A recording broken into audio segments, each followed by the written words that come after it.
নমস্কার বন্ধুরা, সুবর্ণা রন্ধন শিল্পে আপনাদের সবাইকে স্বাগত। আজকে আমি আপনাদেরকে বাঙালিদের অতি প্রিয় দুটো রান্নার রেসিপি শেয়ার করব। সেটা হলো কচু শাক এবং পাতলা করে মসুরের ডাল। তো প্রথমে কচু শাকটাকে রান্না করে নিব। সেজন্য এখানে কচু শাকগুলোকে ভালো করে ধুয়ে পানিটা ঝরিয়ে রেখেছি। এখন কড়াইয়ের মধ্যে সরিষার তেল দিয়ে দিলাম। তেলটা গরম হয়ে গেলে দিয়ে দিলাম চা চামচের 1 চা চামচ কালো জিরা, দুটো কোয়া করে নেওয়া রসুন আর কয়েকটা ফালি করা কাঁচামরিচ। রসুনের কালারটা চেঞ্জ হওয়া পর্যন্ত এগুলোকে কিছুক্ষণ ভেজে নিতে হবে। তো রসুনের কালারটা চেঞ্জ হয়ে গেছে, ঠিক এই পর্যায়ে এর মধ্যে দিয়ে দিলাম সেই ধুয়ে পানি ঝরিয়ে রাখা কচু শাক। যদি আমার রেসিপিটা আপনাদের ভালো লাগে তাহলে ভিডিওতে লাইক দিবেন এবং আমার চ্যানেলকে সাবস্ক্রাইব করে চ্যানেলের পাশেই থাকবেন। এতে করে আমি নতুন কোনো রেসিপির ভিডিও আপলোড দিলে সঙ্গে সঙ্গে সেই নোটিফিকেশনটা পেয়ে যাবেন। এখন কচু শাকগুলোকে ভালো করে নাড়াচাড়া করে নিতে হবে।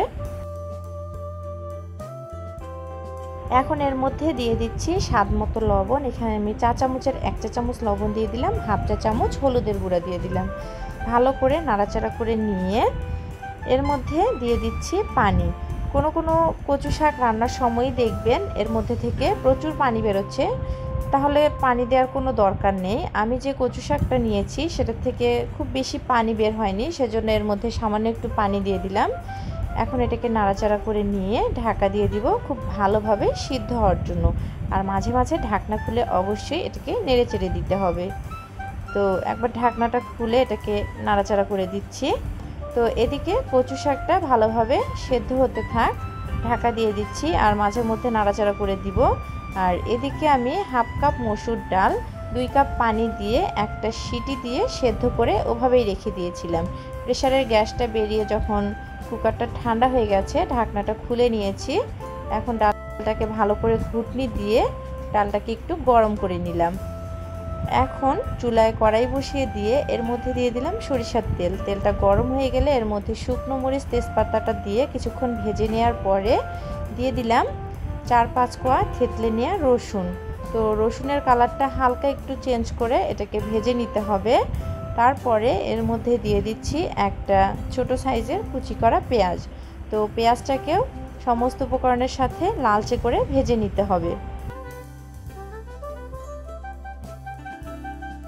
তো যখন দেখবেন পেঁয়াজের কালারটা ঠিক এরকম লালচে হয়ে গেছে, ঠিক সেই পর্যায়ে এর মধ্যে দিয়ে দিতে হবে গরম করে রাখা মসুরের ডাল। তো ডালটাকে ঢেলে দিলাম, একটা বলক আসা পর্যন্ত অপেক্ষা করছি, তারপর এটাকে নামিয়ে নিব।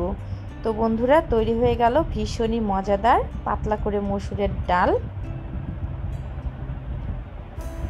আর এদিকে কচু শাকটাও সেদ্ধ হয়ে গেছে। কচু শাকের মধ্যে যে পানিটা ছিল সেটা পুরোপুরি শুকিয়ে গেছে। এখন ঢাকনাটা খুলে নিয়েছি।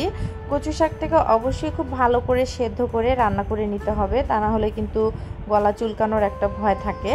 তো কচু শাকটা পানিটা পুরোপুরি শুকিয়ে ভালোভাবে এটা সেদ্ধ হয়ে গেছে।